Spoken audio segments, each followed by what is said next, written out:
भारत राष्ट्र समिति BRS party की लीडर व एमएलसी के कविता ने कहा कि कांग्रेस हुकूमत मुखन्ना को गुमराह कर रही है। उन्होंने कहा कि वजीर श्रीधर बाबू ने ऐवान में कहा कि मूसी प्रोजेक्ट के लिए डीपीआर तैयार नहीं किया गया है, लेकिन दर हकीकत रेवंत रेड्डी मूसी प्रोजेक्ट के नाम पर वर्ल्ड बैंक से कर्ज ले रहे, गरीब लोगों की जमीनों पर कब्जा करके रियल एस्टेट के मंसूबे बनाने के लिए वर्ल्ड बैंक से कर्जे ले रहे। देखिए बीआरएस के एमएलसी कल्वाकुंटला कविता का इस मन में मजीद क्या कहना है।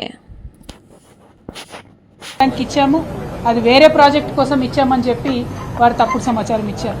నేను నిన్న ఏదైతే చెప్పానో నిర్దిష్టంగా నా దగ్గర ఆధారాలు ఉన్నాయని ఆ ఆధారాలతోని ఇవాళ ప్రజల ముందుకు నేను రావడం జరిగింది. ఇవాళ మన ముఖ్యమంత్రి రేవంత్ రెడ్డి గారు మరి పెద్ద ఎత్తున తెలంగాణను ప్రపంచ బ్యాంకుకు తాకట్టు పెట్టేటటువంటి ప్రయత్నం చేస్తా ఉన్నారు. फातिमा शिराजी होममेड प्रोडक्ट इस्तेमाल करने से 1 मंथ में 10 kg तक आप अपना वजन कम कर सकते हैं। सबसे कम दाम में वेट लॉस का तरीका हमारे यहाँ मौजूद है, वो भी no side effect, no diet, no exercise के साथ। आज ही कांटेक्ट करें फातिमा शिराजी होममेड प्रोडक्ट से और अपने आप को खूबसूरत बनाएं। Fatima Shirazi homemade product, golden heads colony, pillar number 213, Rajendra Nagar, Hyderabad 8142877400। Greater Hyderabad municipal corporation GHMC में काम करने वाले ठेकेदारों ने एक शिकायत दर्ज करवाई है। उनका कहना है कि जीएचएमसी में तकरीबन 3000 ठेकेदार हैं और उन्होंने कहा है कि हम वक्त पर बिलों की अदम अदायगी की वजह से सख्त परेशानी में मुब्तला हैं और कहा कि हमें वक्त पर अपने बिल अदा कर दिए जाएं। देखिए जीएचएमसी के एक ठेकेदार का इस ज़िमन में मजीद क्या कहना है। మేము గత 2 సంవత్సరాల నుంచి ఎన్నో ఆర్థిక ఇబ్బందులు అనేది ఎదుర్కొంటున్నాము. మేము చేసిన డెవలప్మెంట్ వర్కులకు మాకు పేమెంట్ అనేది సరిగ్గా సమయానికి రావడం లేదు జీహెచ్ఎంసీ ద్వారా. తద్వారా మా కాంట్రాక్టర్లు కూడా ఎన్నో ఆర్థిక ఇబ్బందులు ఎదుర్కొని కొంతమంది కాంట్రాక్టర్లు హార్ట్ స్ట్రోక్తో చనిపోవడం జరిగింది, కొంతమంది సూసైడ్ చేసుకోవడం జరిగింది. ఇంకా కొంతమంది కాంట్రాక్టర్లు వాళ్ళు చేసిన అప్పులకు కానీ తెచ్చుకున్న లోన్లకు కానీ ఇంట్రెస్ట్లు ఇవన్నీ కట్టుకోలేదు. केसीआर और केटीआर के खिलाफ मुकदमा दर्ज करने के वजीर आला के फैसले पर वुज़रा तकसीम हो गए हैं। काबीना में आधे वुज़रा, सीनियर वुज़रा ने पेशगोई की है कि अगर इनफरादी जमातों पर मुकदमात बनाए गए तो इसका नुकसान पार्टी को ही होगा। बाकी वुज़रा ने सिर्फ वजीर आला के फैसलों की हामी मिलाई। वजीर आला के मुकदमात को आगे बढ़ाने के फैसले पर मिले जुले रद्दअमल का सामना करना पड़ रहा। बताया जाता है कि अपोजिशन लीडर केसीआर और साबिक वजीर केटीआर के खिलाफ मुकदमात को लेकर काबीना में रस्साकुशी है।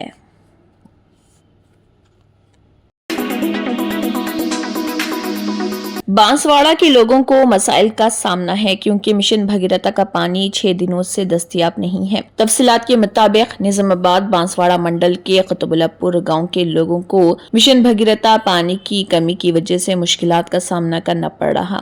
इसके साथ ही वो अपनी बाइक पर पानी की बोतलें लगाते हुए और पानी लेने पड़ोसी गांव जा रहे हैं।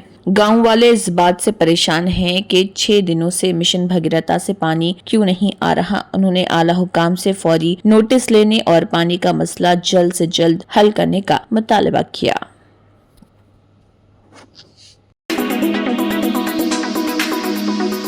तेलंगाना प्रदेश कांग्रेस कमेटी के सदर व कांग्रेस एमएलसी महेश कुमार गौड़ ने कहा है कि कांग्रेस पार्टी एक मेगा एहतजाज चलो राजभवन कर रही, जिसमें अडानी की बदउनवानियों और घोटालों को उजागर किया जा रहा, जहां मोदी जेपीसी और मणिपुर की तकर्री से हिचकिचा रहे। उन्होंने कहा है कि ऑटो ड्राइवरों के मुतालबे के लिए बीआरएस के कायदीन के एहतजाज पर वो कह रहे कि वो मीडिया और तेलंगाना के लोगों की तवज्जो मबजूल करने के लिए ये चालें कर रहे। उन्होंने ऑटो यूनियनों और ड्राइवरों के लिए 10 साल इख्तिदार में क्या किया सवाल पूछा और कहा कि उन्होंने उन्हें पैसा कमाने की इजाजत क्यों नहीं दी। People of Telangana, they are doing this gimmicks. What have they done this to auto unions and auto drivers for the last 10 years? They were in power for 10 years. Why didn't they allow auto workers to earn money? many lapses happened in the last 10 years rule of DRS. Now protesting is a shameful act. Telangana के जिले मिर्चल की एक video सामने आई। तफसीलात के मुताबिक Ghatkesar outer ring road पर एक नामालूम शख्स ने सोशल मीडिया पर एक पोस्ट जारी किया जिसमें किसी से 20,000 रुपए एग्जिट नंबर 9 पर लेने को कहा गया। ये वीडियो सोशल मीडिया पर काफी वायरल हो गई। बताया गया है कि ये मौजूदा वीडियो नहीं बल्कि 4 दिन पहले की है। ताहम अब पुलिस ने घटकेसर पुलिस स्टेशन में उसके खिलाफ मुकदमा दर्ज कर लिया है और मजीद तहकीकात जारी है।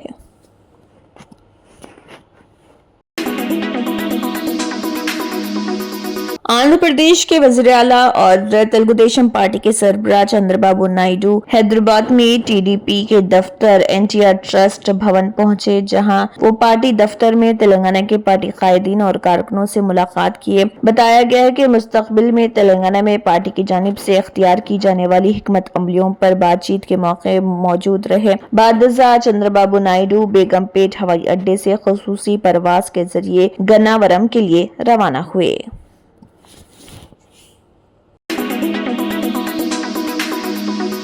पुष्पा फिल्म के तरह रेड सैंडलवुड स्मगलिंग की गई। तफसीलात के मुताबिक एक बड़े बैन रियासती क्रैकडाउन में Andhra Pradesh red sanders anti smuggling task force RSASTF ने गुजरात के पटन तक जाकर तकरीबन 4.5 टन वजनी तकरीबन 155 रेड सैंडल के लॉग जब्त किए हैं, जिनकी मालियत तकरीबन 5 करोड़ रुपए है, जो आंध्र प्रदेश के जिले तिरुपति से गुजरात स्मगल किए गए थे। Red sanders anti smuggling task force team ने मुकामी पुलिस की मदद से संदल की लकड़ी की स्मगलिंग में मुलविस 3 मुलजिमान को गिरफ्तार कर लिया और उन्हें तिरुपति ले गए।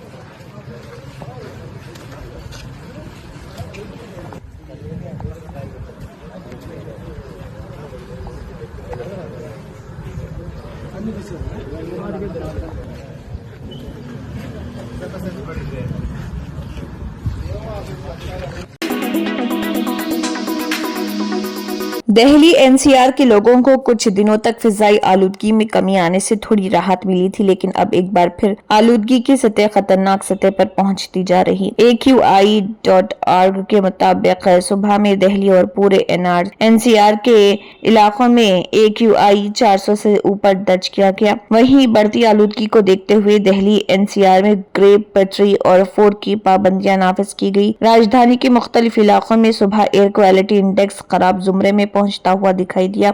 यहाँ वजीरपुर में 486, जहांगीरपुरी में 475, आनंद विहार में 467, रोहनी में 454, मुंडका में 396, ITI शारदा में 410, सोनिया विहार में 401, गाजियाबाद में 200, नोएडा सेक्टर 62 में 333, गुरुग्राम हरियाणा में 403 AQI दर्ज किया गया। दिल्ली एनसीआर में फिजाई आलूदगी में इजाफा होने से एक बार फिर लोगों को सांस लेने में परेशानी हो रही, साथ ही गले में खराश और आंखों में जलन जैसे मसाइल का सामना करना पड़ रहा। वहीं महकमे मौसमियात की तरफ से अगले 3 दिनों के लिए दिल्ली एनसीआर में घने कोहरे के पेश नजर येलो अलर्ट जारी किया गया। सुबह भी हल्का कोहरा देखा गया।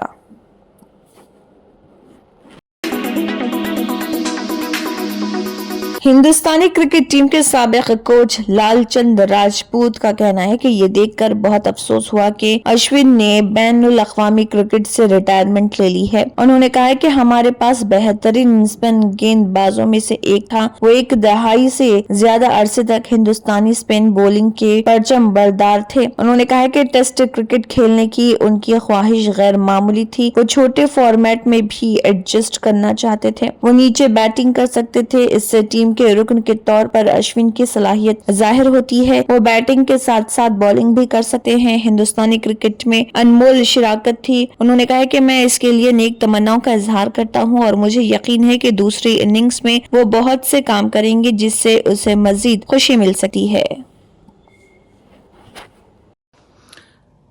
It's very sad to see that Ashwin has taken his retirement from international cricket.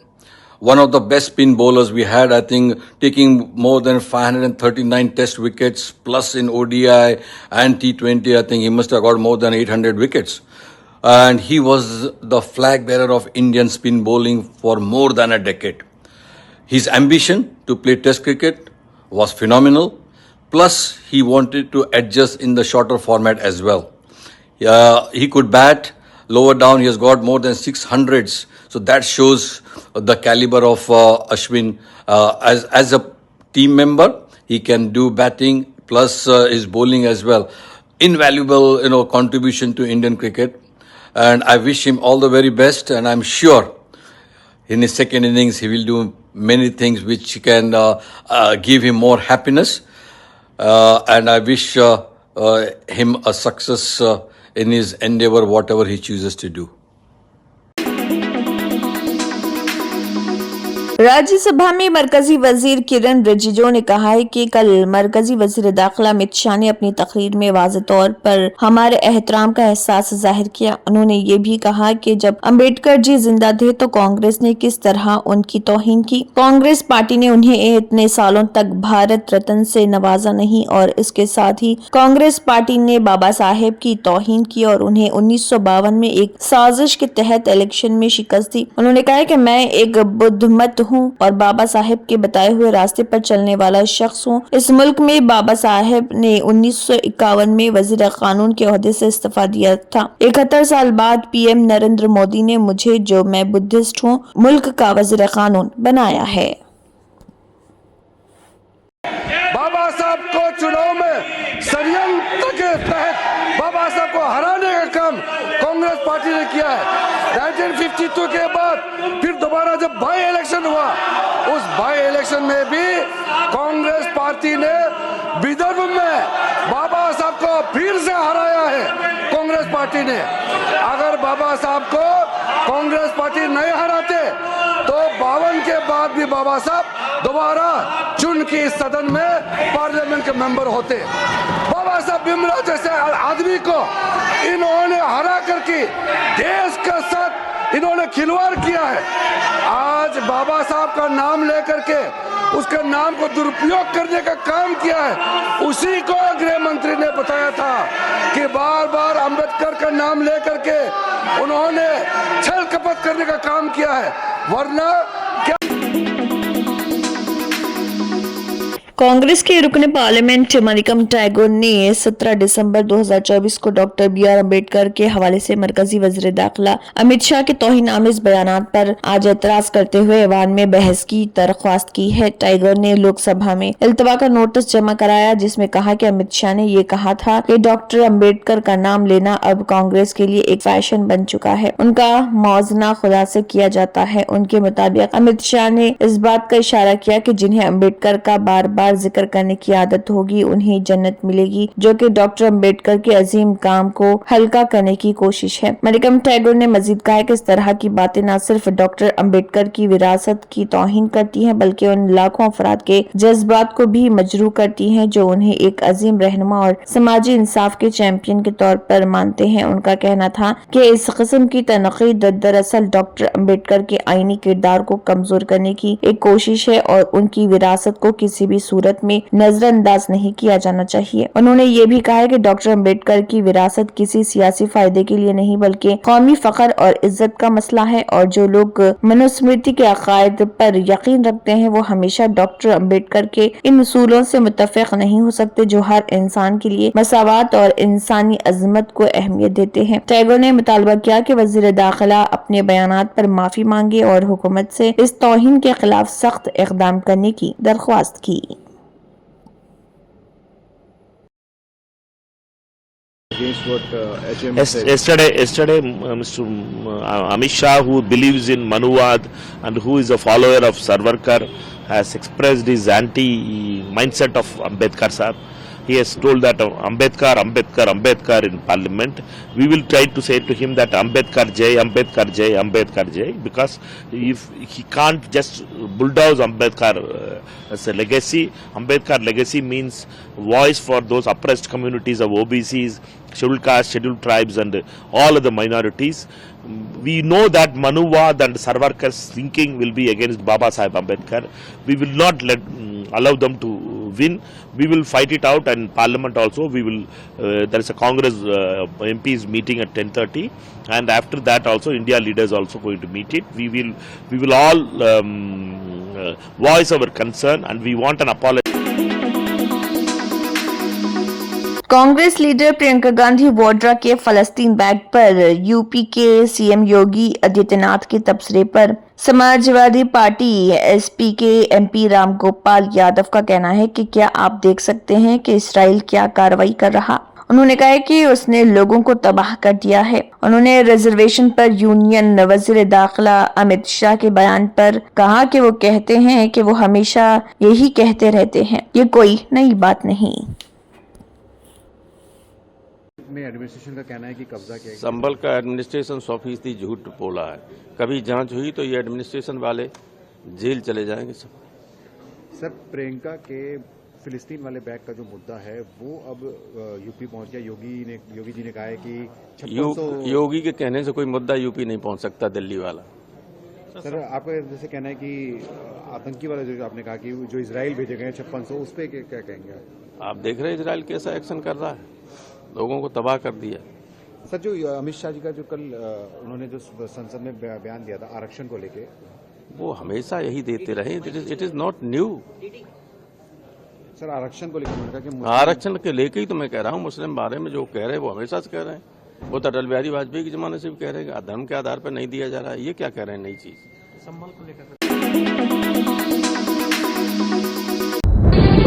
तंत्र मंत्र यंत्र के सम्राट బాబా ఆజాద్ ఖాన్ బెంగాలీ 100% లాభం గ్యారెంటీతో పాటు కొన్ని కారణాల వల్ల మా వారి కంపెనీ బంద్ అయింది. పిల్లల స్కూలు, ఇంటి ఖర్చులు ఏం చేయాలో అర్థం కాలేదు. అప్పుడు మేమిద్దరం బాబా ఆజాం ఖాన్ బెంగాలీని కలిసాం. తర్వాత కొన్ని రోజులకే మా వారి కంపెనీ తిరిగి ఓపెన్ అయింది. ఇక మా జీవితంలో అన్ని సంతోషాలే.